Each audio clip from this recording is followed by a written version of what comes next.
등에 문제가 되면 등 자체가 아플 수도 있지만 네. 이 늑골을 따라서 내려와서 가슴이 아프거든요. 심장 질환인 것처럼 오인이 되는 경우도 꽤 많아요.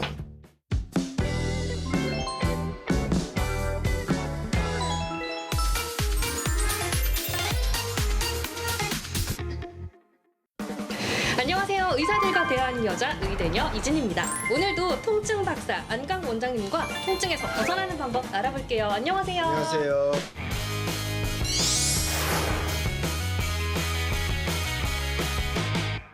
댓글로 남겨주신 궁금증부터 오늘 해결해 볼게요.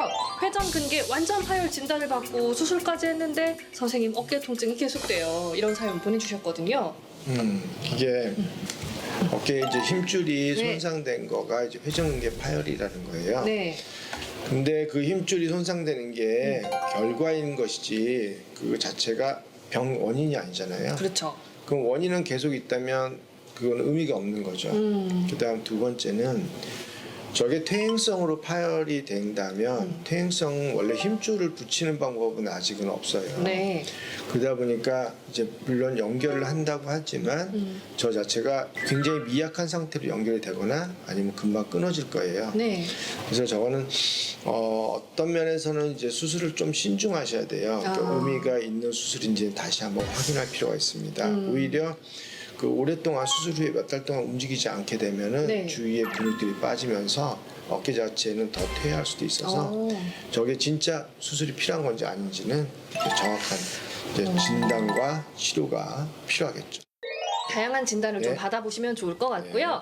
오늘은요 등 통증에 대해서 알아보겠습니다. 자, 등 하면 목 문제로 네. 통증이 생길 수 있다 이런 네. 말씀하셨거든요 예전에. 네. 그러니까 이제 목에서 이렇게 손 만질 때 네. 한번 만져보세요. 만지는 근육이 그 근육의 지배는 뭐냐면 네. 이 뇌신경, 부신경이라고 하는 뇌신경이 지배하는 거예요. 예예. 그 안에 있는 근육은 목의 경추신경들이 지배하는 거예요. 그 더 안에 있는 것들은 흉추에서 지배하는 거죠. 그러니까 각각 이 어느 부위냐, 겁치냐, 중간이냐, 안이냐에 따라서 지배가 다 달라요. 네. 그러면 이제 네. 경추로 인한 통증들 뭐 어떤 네. 게 있을까요? 예를 들자면. 경추로 인해서 등에 나타나는 통증, 이게 이제 예를 들어서 목에서 시작해가지고 등으로 가는 근육에 나타나는 통증이겠죠. 네.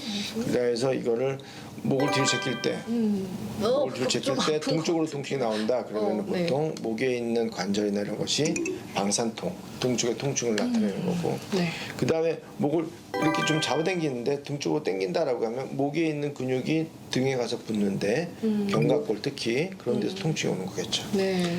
그 다음에 이제 여러 가지 증상들 예를 들어서 이명, 두통, 턱관절, 소화불량, 가슴 답답함, 눈의 피로 이런 뇌신경 증상 이게 다 뇌신경이에요. 근데 이 신경들이 요 앞에 많이 있어요. 그 경추신경이 있으면 서로 만나잖아요. 네. 그럼 얘네들이 병이 있으면 얘네들이 같이 아파요. 그래서 지금과 같은 증상들이 나오는 거예요. 저 같은 경우는 그 날개뼈 안쪽에서 생기는 통증 경험한 적이 있어요. 그래서 혈압 진통제 먹고 좀 나아졌었거든요. 근데 이거 혹시 그 소위 말하는 담 왔다 그 증상이었나요? 담이라고 하는 게 굉장히 애매한 얘기인데 신경통이라고 하면 괜찮을 것 같아요. 뭐냐면 신경에 문제가 있어서 어느 특정 부위가 아팠다가 좋아지는 거죠. 그 의학적으로는 신경통 하면 신경이 망가진 거거든요. 네. 근데 실제로 신경이 망가져서가 아니라 신경의 기능이 문제가 돼서 아픈 경우가 더 많거든요. 담은 근육이 일정 시간 긴장됐다가 풀어진 건데 그것은 원인이 명확하지 아직 않은 거죠. 네, 네. 어디가 원인인지는 모르는 거죠.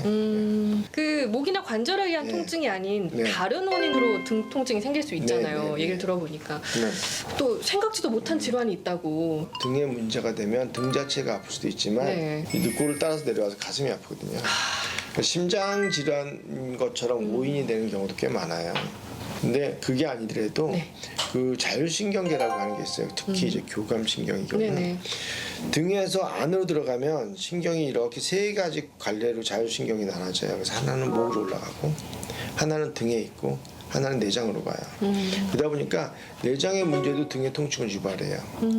그래서 제가 아주 옛날에 그러니까 제가 재밌는 환자 2명 있었는데 하나는 완전 VIP, 또 한 분은 이제 그냥 아주 친했던 사람, 인간성 좋은 분이었는데 첫 번째 분은 그 등 통증이 되게 심해요. 소화가 안 돼요. 같이 등이 아프면 이 사람은 막 소화도 안 되고 가슴이 아프고 심하면 토하고 막 이래요. 근데 그거는 분명히 자율신경계 변화예요. 근데 그것은 어떤 자극이 오게 되면 그 자극에 대해서 일찍 교감신경계가 반응하도록 세팅이 된 거예요. 지금 생각하면. 네. 근데 그때 당시에는 그런 걸 모르고 어쨌든 등이 아프니까 등 쪽을 치료해보자. 계속 했더니 한 1년쯤 되면서 완전히 없어지더라고요. 또 한 분은 등이 아프셔요. 근데 제가 그때 이제 종합검진을 하신 분이에요. 결과를 쭉 보니까 이 간암이면 알파피토 프로테인이라는 게 좀 올라가거든요. 네. 근데 많이 올라간 것도 아니고 한 조금 20, 뭐 30 거의 정상이란 말이에요. 큰 문제는 없을 것 같은데 혹시나 해서 다시 검사를 해봤어요. 등이 계속 아프니까. 네. 근데 50이 넘어가는 거예요. 그래서 그래도 50이라도 이걸 암이라고 생각하면 안 돼요. 이것도 뭐 몇백 몇천도 아니고 그래서 그래도 이거 좀 이상합니다. 등이 아프면서 그러니까 아까 말했던 자율신경계 구조가 분명히 이상이 있는 거라고 생각을 한 거예요. 그래서 병원에 가셔요. 그래서 신천지병원에서 병원에 갔어요. 이제 혈관 조영술을까지 좀 하자고 이렇게 얘기해서 어쨌든 그걸 나왔어요.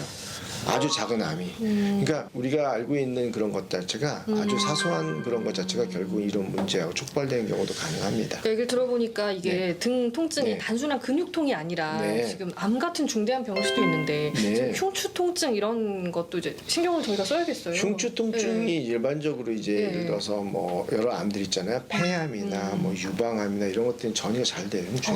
그래서 그 우선은 암에 의해서 전이된 것들도 찾아봐야 돼요. 그래서 그리고 그다음에 이제 또 전립선암 같은 거 있잖아요. 그건 좀 더 아래쪽 흉추 중에서도 좀 허리로 가까이 가는 쪽 그쪽으로 가요. 그래서 암도 전이가 잘 되는 거고 아까 말한 건 전이가 된 게 아니에요. 자율신경계 변화가 있었던 거를 체크한 거죠. 그렇죠. 네. 그러면 이제 등 통증과 함께 어떤 증상들이 있다면 좀 넘기지 말고 좀 확인을 해보는 게 좋을까요? 일단은 뭐 넘어졌다, 떨어졌다. 그러면서 뭐 사고를 당하면서 아프다라고 하면 압박골 쪽에 올 수 있죠. 네. 그 다음에 통증이 젊었을 때 나타난다. 이건 정상적인 통증은 아니에요. 등에. 그다음에 50세 넘어서 통증이 생겼다. 그러면 이거 뭐 좀 전이 되거나 이런 걸 수도 있죠. 근데 20세 이하는 감염 같은 거, 결핵 같은 거 이런 것도 있고 또 나이가 든 분들은 압박골절 이런 게 많기 때문에 정확히 알아야 돼요. 그다음에 면역 질환이 있어요. 혹은 스테로이드를 장기 복용했어요. 그런 분들은 면역이 현저히 저하졌기 때문에 이런 감염 같은 게 잘 와요. 그다음 물론 뼈도 약해지고.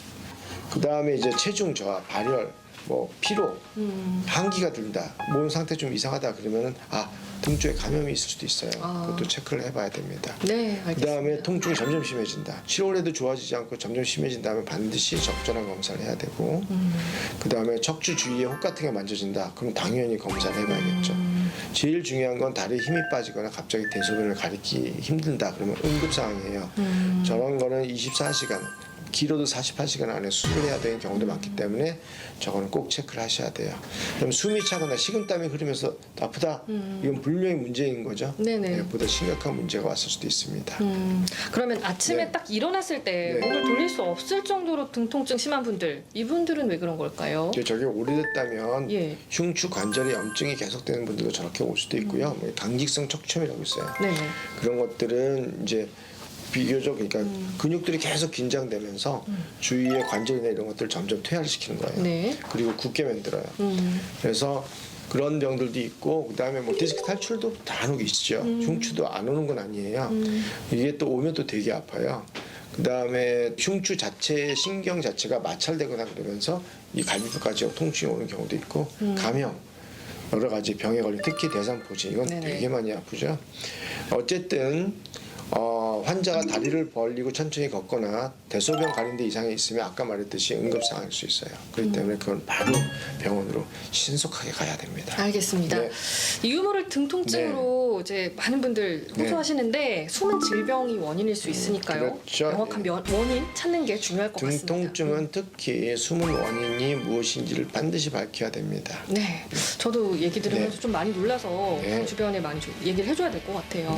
자, 오늘 말씀 여기서 마무리하도록 하겠습니다. 감사합니다. 감사합니다. 네, 저희는 다음 이 시간에 찾아올게요. 좋아요와 구독 눌러주세요. 감사합니다.